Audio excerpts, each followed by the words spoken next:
I'm so sorry, beta. Again, it stopped. I don't know what happened. Let's continue with our chapter.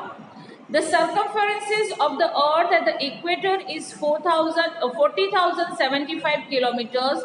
The speed of the rotation of the Earth is about 1674.5 kilometre our. मैंने पहले ही बताया कि 1675 kilometre per hour से अर्थ equator से rotate करता है. तो यहाँ पे एग्जैक्टली हमें दिया है 1674.4 किलोमीटर से. और सर्कमफ्रेंस मतलब वो एरिया, अर्थ के इक्वेटर का जो एरिया है वो कितना है, 40,075 किलोमीटर्स का एरिया है इक्वेटर का, जहाँ पे इक्वेटर है. ओके, इक्वेटर के अर्थ का जो एरिया है वो है 40,075 किलोमीटर. आई होप आपको क्लियरली समझ में आ रहा है जो मैं आपको एक्सप्लेन कर रही हूँ. प्लीज कुछ भी ना समझ में आए तो आप प्लीज मुझे पूछ लेना. Effects of rotation. The days and the nights are the result of the earth rotation. आपको पता है ना कि रोटेशन होता है इसीलिए डे एंड नाइट होता है. क्यों?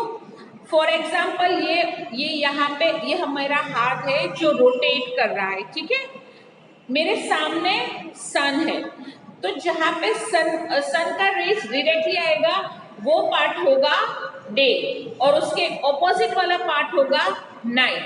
फिर जैसे जैसे जैसे अर्थ रोटेट करने लगेगा तो जो ये पीछे वाला पार्ट है जो सन के सामने आ गया वहां पे क्या आ जाएगा, डे आ जाएगा, और उसके पीछे वाले पार्ट में क्या आ जाएगा, नाइट आ जाएगा.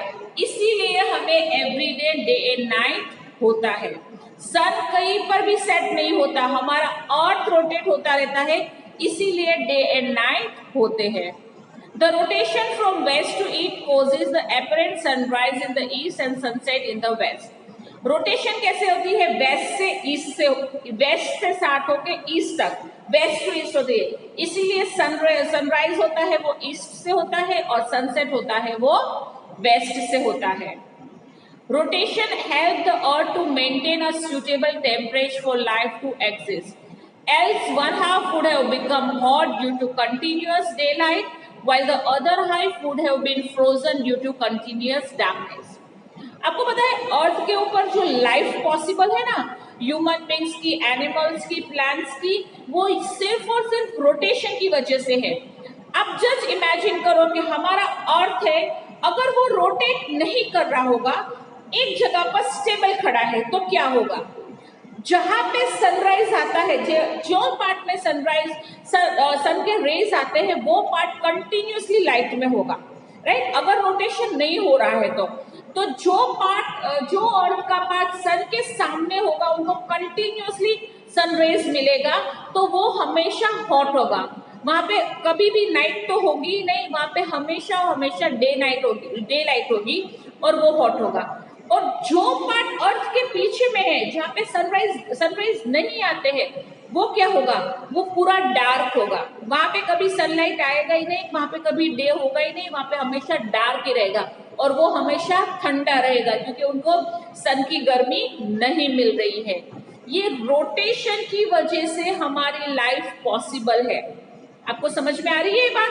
हमारी लाइफ पॉसिबल है इसीलिए है जस्ट बिकॉज ऑफ रोटेशन. अगर हमारा अर्थ रोटेट नहीं कर रहा होता तो एक पार्ट होता जो फुल्ली हमेशा लाइट में होता और डे ही होता और हॉट होता, और अदर ऑपोजिट पार्ट जहाँ पे सनराइज नहीं आ रहा है वो हमेशा फ्रोजन ठंडा ही रहता और वहां पे हमेशा डार्क रात ही होती. तो just because of the rotation of the earth our life is possible on earth.